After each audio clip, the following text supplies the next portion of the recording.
The weather this weekend was beautiful for the ski team, and there they are now.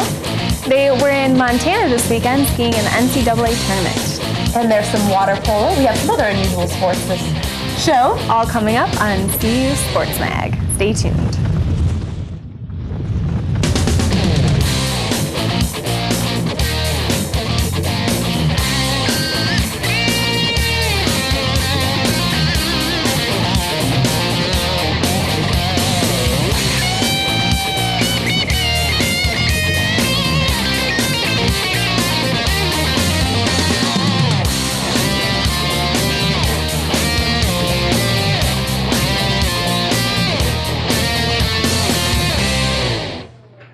And welcome to CU Sports Mag. I'm Caitlin McPherson, sitting alongside Kylie Burse. And Kylie, we have quite a show today. That's right, we do. And we're going to start right off with men's basketball. Richard Roby's 18 points versus the Oklahoma Sooners was enough to make him the top scorer in CU history, but it wasn't enough to power the Buffs past the Sooners into the Big 12 tourney. The season comes to a close for the Buffs with a 54-49 loss against Oklahoma. The game was a defensive battle. CU's defense held Blake Griffin to just 4 points. Last time against CU, he had 25. CU's last chance came down to senior Richard Roby with 10 seconds left, but he wasn't able to sink the final shot of his career. CU finishes the season with a 3-13 Big 12 record. The CU men's basketball team surprised the nation by beating the Baylor Bears in the first round of the Big 12 tournament yesterday in Kansas City, Missouri. The game went into double overtime as the Buffs put a dent in Baylor's NCAA tournament hopes with a win. Colorado became the first 12th seed in the Big 12 tournament history to beat a 5 seed. Richard Roby scored a game-high 32 points, and Marcus Hall moved into first place for most minutes played in the season. With more on the Big 12 tournament is Patrick and Kelly in Double Team. Welcome to Double Team. I'm Kelly Samariva alongside Patrick Zichterman. The Big 12 tournament is officially underway, and we're going to talk a little bit about predictions, what's happened so far, and we'll focus on CU first. So CU faced Baylor in their first matchup. How'd that go? It actually went really well. CU won in double overtime, and it was a big game because Baylor had already kind of dominated CU earlier, and it was mostly because the seniors came to play. Roby had a double-double, and also Hall had a double-double, right, both near 30 points, so it was a pretty impressive win. Yeah, first time that a number 12 seed has upset that number 5 seed. Yeah. So then after that win, CU went on to play Oklahoma. Last time they played them, they won 72-58, but Oklahoma was without Longar, one of their better players. This time with Longar back, CU lost 54-49, went all the way down to the wire, just about. Dwight Thornton hit a 3 with 30 seconds left. Put CU within striking distance, but they couldn't make it.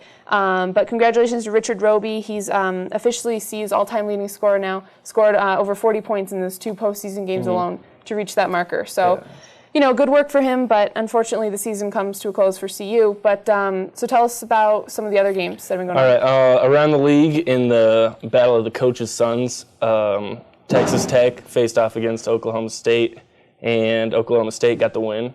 So they'll be going to the next round. Iowa State lost to Texas A&M just because A&M's a better team.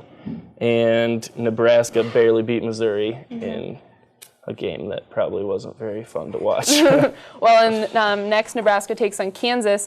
Last time Kansas beat them 79-58. The 2 times before, and then the last time they actually met with Kansas also won 84-49. So I'm not giving Nebraska much of a chance, unfortunately, in this game. What else? Kansas State is going to be playing Texas A&M. Earlier in the season, they faced off, and A&M lost by 20 points, and that was kind of without Beasley because Beasley was in foul trouble early. So I think Kansas State's going to win this pretty easily. Yeah. Who do you have as your other top pick? My other top pick, I'd say Texas and Kansas are going to be the final 2 teams. Texas next takes on Oklahoma in the semifinals. They met up twice in February. Both times Texas lost. Not too badly, but I just don't think, Oklahoma lost. I just don't think Oklahoma's a match for the Texas defense. Texas has a really incredible record, 23-4, 10-2 in the conference. Last time they played, they held the Sooners to just 6 points in the first almost 10 minutes of the second half. And so I don't think that's going to be much of a matchup. But anyway, that's all we got for the Big 12. conference tournament, and we'll send it back to the desk. The CU men's basketball regular season ended on a sour note as they were defeated 68-49 by the Nebraska Cornhuskers in Lincoln, Nebraska. The Buffs could never overcome a big halftime deficit as the Cornhuskers went into the second half leading by 30 points. Colorado senior Richard Roby moved into second place on CU's all-time scoring list, and senior Marcus Hall moved into fourth place in the school's all-time assist list. The Buffs finished the regular season with an overall 10-18 record, 3 more wins than last year's disappointing 7-20 finish. Last Tuesday, the women's basketball team traveled to Kansas City, Missouri to take part in the Big 12 Women's Tournament. Unfortunately for the Buffs, they came back to Boulder early after a 76-50 loss to Iowa State in the first round. CU committed 20 turnovers compared to the Cyclones' 5, and Heather Ezel for Iowa State finished with a game-high 25 points. Colorado senior Jackie McFarland finished with a team-high 21 points, including breaking her own school single-season record in free throws with 163. The Buffs will have to wait until Monday, March 17th, to see if they'll go to the big dance or have to settle for the women's NIT. Now, Kylie, coming up, we have quite a bit of tennis. We certainly do, and we actually have an in-depth look from Aaron and David, so stay tuned.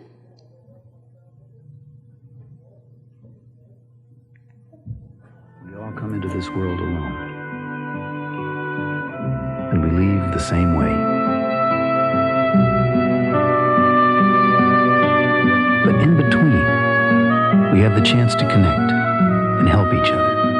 To find ways you can do something to connect with the people in your community, call the Points of Light Foundation at 1-800-VOLUNTEER. Volunteer. Get connected.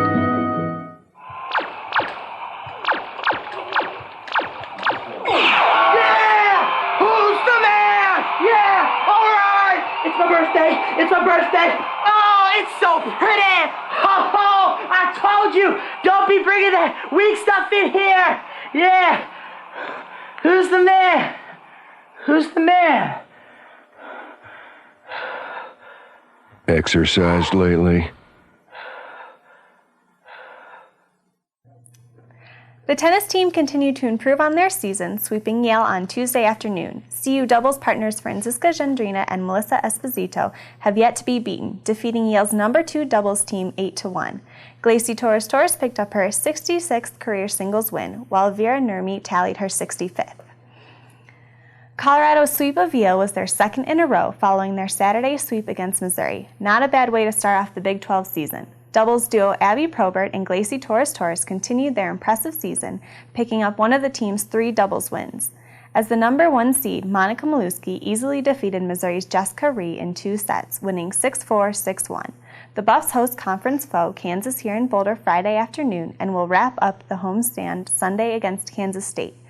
And with a little more on our tennis team, we have Sports Mag's Aaron Burgess and David Billingsley.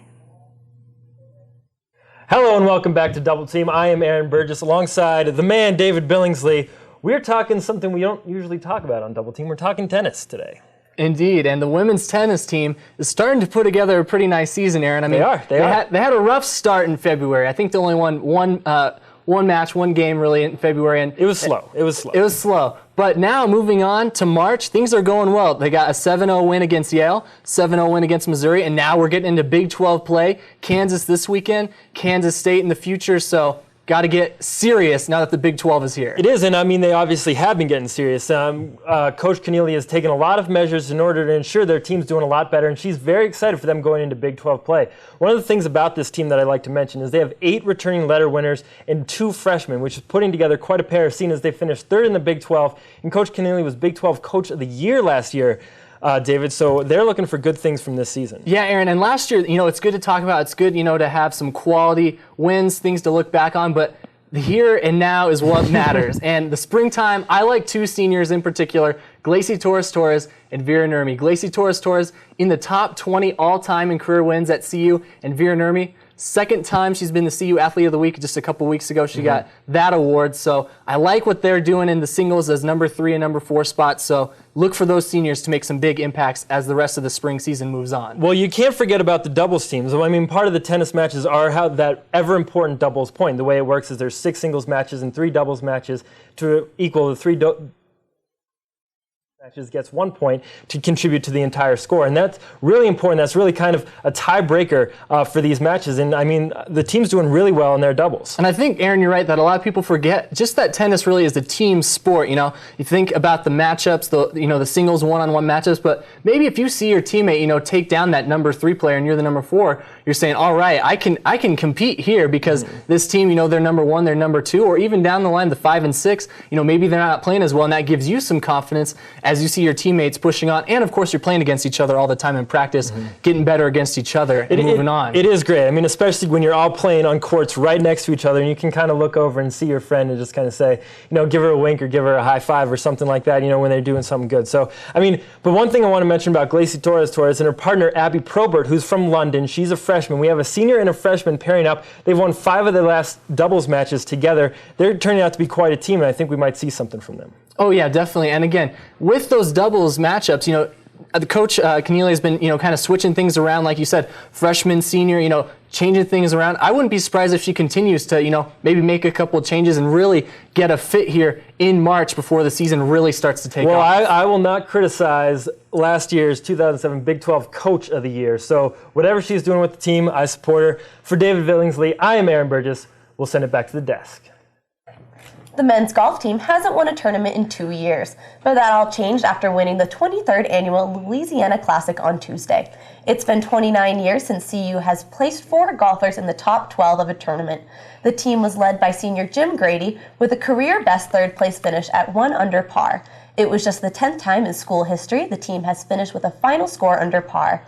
The Buffs look to make it 2 in a row over spring break in Santa Cruz, California. The CU ski team has just ended their season where they usually do, at the NCAA tournament. Although they did not finish in the top spot, the team is known for their consistent performances at the national championship. This brings us to this week's trivia question. How many times has the CU ski team won a national championship? We will be back with the answer later in the show. Well, I know I'm looking forward to that answer. And also coming up, we have a lot on skiing. We do, and we also have Aaron Burgess coming back with our weekend weather report. Stay tuned. Most Americans don't realize that their household energy use produces twice as much pollution as the family car, or that America emits more than 25% of the world's greenhouse gases. But it's easier now than ever before to reduce energy waste at home and make the air a little cleaner. You might even save some money. Call this toll-free number for simple steps to make your home more energy efficient. It's easy when you know how.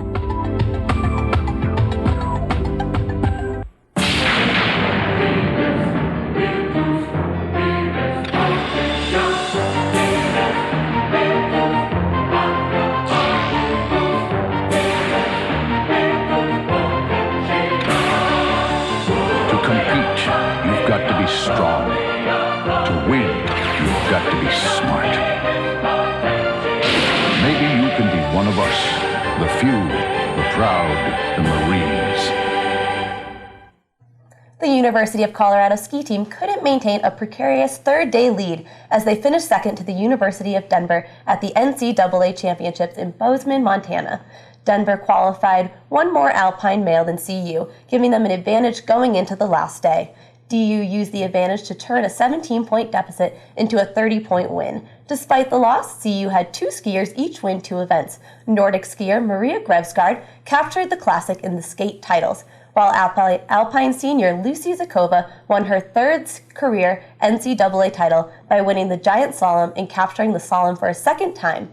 Sports Mag Leslie Fox will have more with Lucy Zakova later on. Thanks, guys. I'm Leslie Fox, sitting alongside Lucy Zakova, member of the Alpine ski team, and I'm just going to do an interview here, so let's get started. First of all, Lucy, congratulations on your incredible success at CU and also at the latest NCAAs. She had she's had 3 career individual NCAA championships and 2 this year, 1 in the giant slalom and 1 in slalom. So, for training going into NCAAs, would you say you did anything different knowing that you were going to be competing in the NCAAs?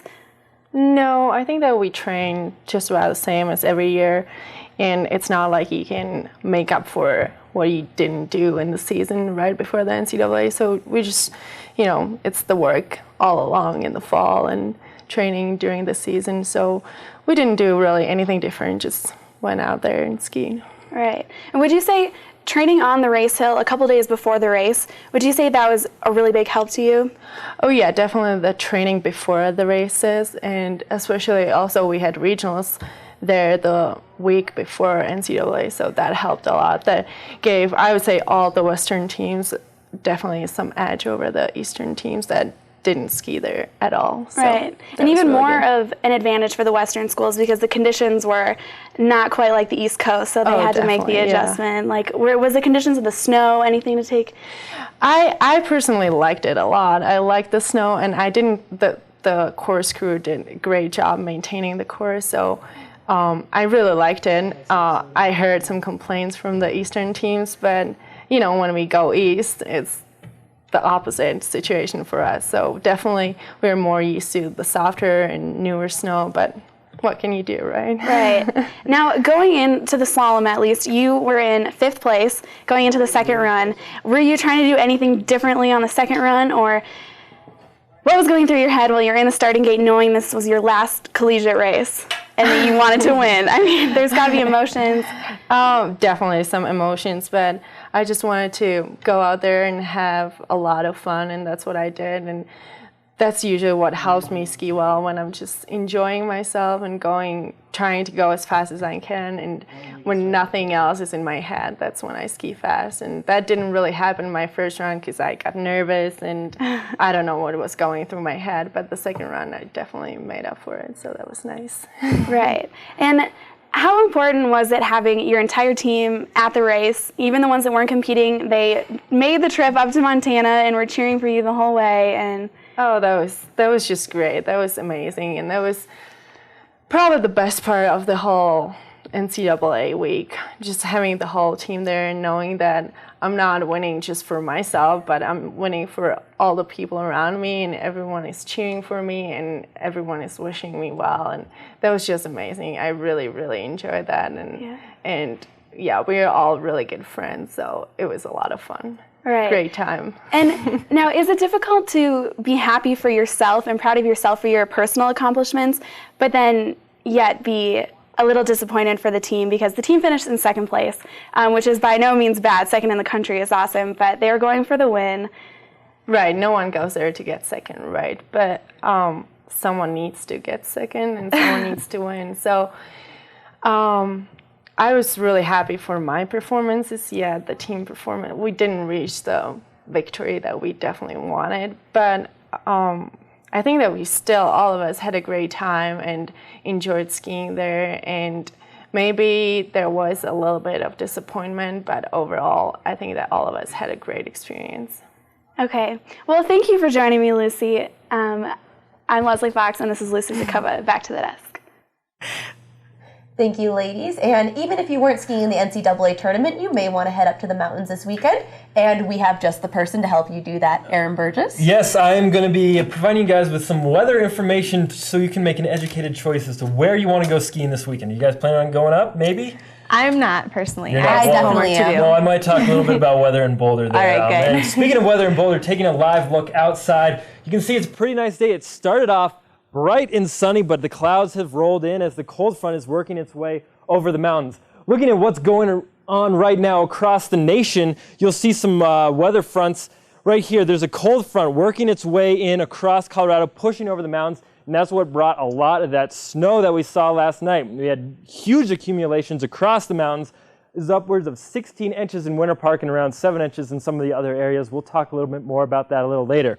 But as we move on into tonight, into tomorrow morning, this is a stationary front. The cold front pushes its way through. It should be mostly clear here in Boulder tomorrow, but up in the mountains, it'll be mostly cloudy with slight chances of precipitation. As you can see, this high pressure system, as we move on into Sunday night, is going to work its way back into Colorado, right into the high country. Again, though, that shouldn't bring as much warm weather and sunny skies as we're used to.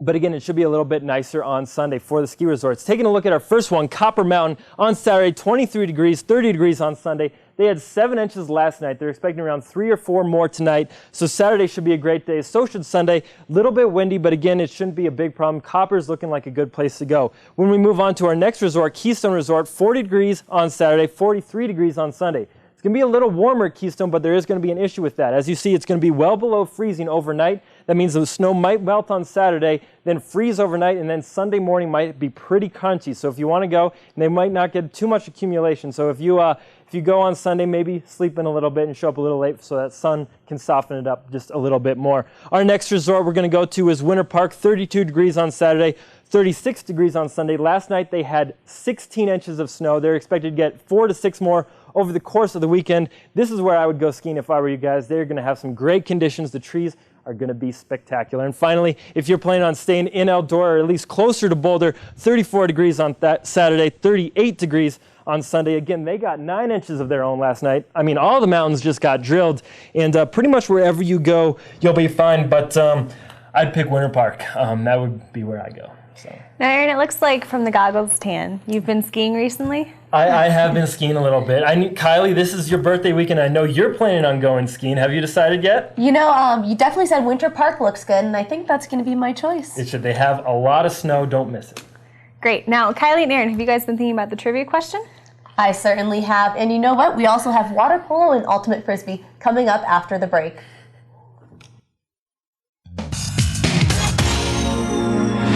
You know, we sing for millions of girls, but helping out in schools, that's the real deal, baby. I know our love can multiply, 'cause you're the X and I'm the Y. I'm the cute one, you know what I'm saying? So, have you ever been backstage before?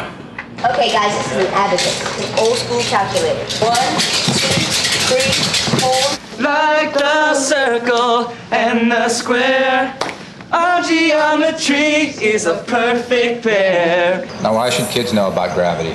Well, gravity holds them down. I once was one, but now we're two. I'm spinning out of control. Want to swear my love to you.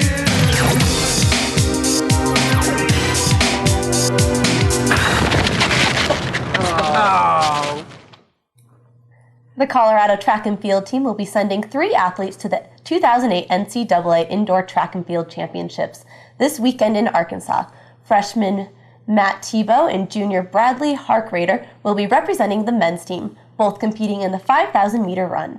Sarah Vaughn is the lone runner from the women's team, competing in the mile and is currently ranked 10th out of a field of 16.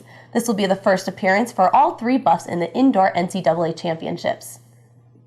Student athletes have busy schedules, especially when they have to travel. Never mind cross-country. News Team's Rob Wass reports about a runner whose life is fast-paced. Billy Nelson is a cross-country runner for the University of Colorado. He was part of the 2006 National Championship team at CU.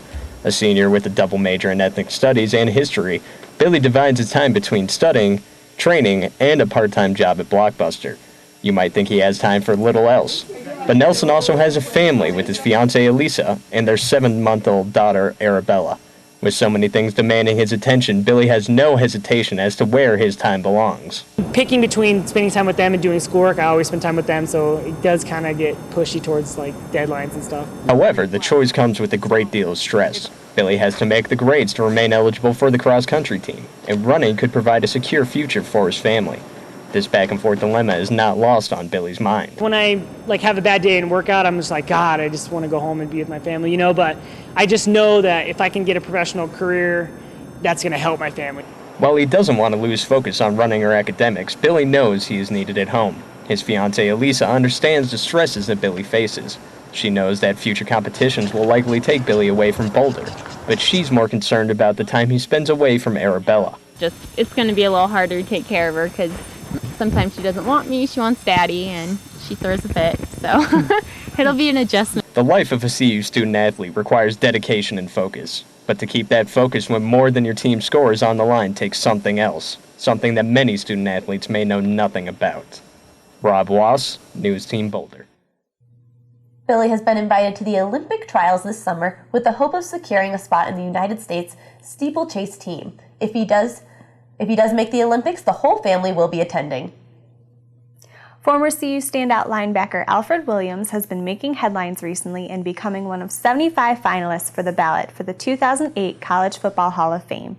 Leaving an impressive mark on the football field, Williams left CU as a two-time All-Big 8 conference performer, as well as multiple Defensive Player of the Year. Williams capped off his decorated Colorado career with a monster senior season, finishing as a unanimous first-team All-American while leading the Buffs to their first and only national championship season in 1990.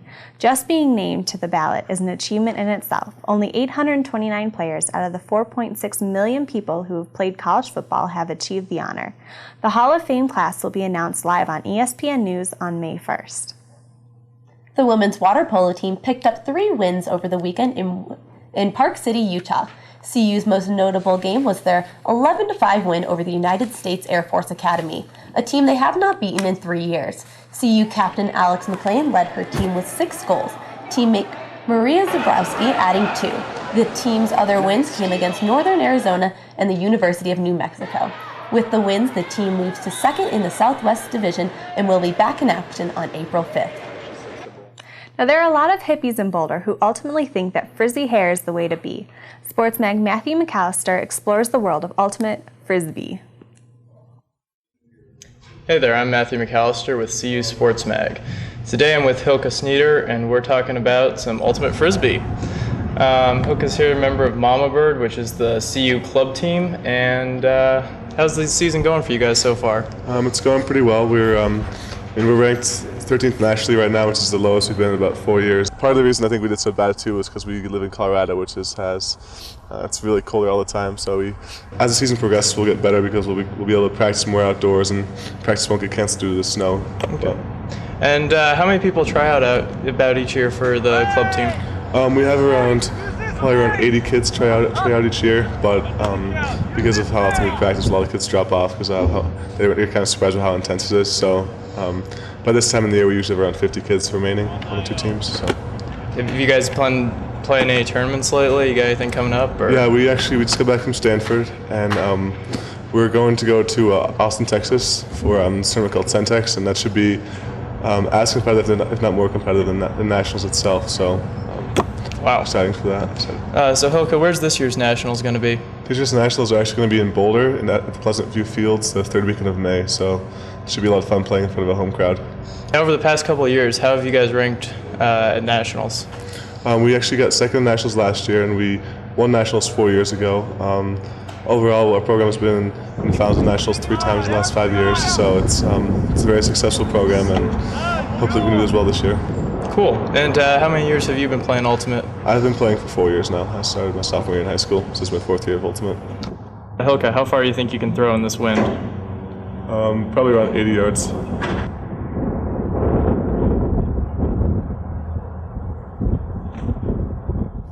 So remember to check out Ultimate Frisbee Nationals here in Boulder the 3rd weekend of May at Pleasant View Fields. Matthew McAllister, CU Sports Mag. Hopefully you've had enough time to Google the answer to the trivia question, because we will now reveal the answer. But first, a quick refresher. How many times has the CU ski team won a national championship? The answer, 17. If you're going to be in Boulder this weekend, you should swing by the court Sunday at 11 a.m. to see the tennis team take on Kansas State. If you happen to be in Fayetteville, Arkansas on Friday and Saturday, you can stop by the NCAA Indoor Track and Field National Championships. If you're an outdoors person, you should check out the CU Track and Field team, who will be in Northridge, California next Thursday and Friday for the Northridge Relays. That sounds like a great weekend, Caitlin. Hopefully one of us will be up in Arkansas this weekend to check that out. Well, you'll be skiing, so we'll see if I make it up there. So have fun skiing. Have a good birthday weekend. Thank you so much. That's right. It's going to be my 19th birthday, and I'm very excited about it. Exciting. And for CU Sports Mag, I'm Kylie Burse alongside Caitlin McPherson. Have a great week.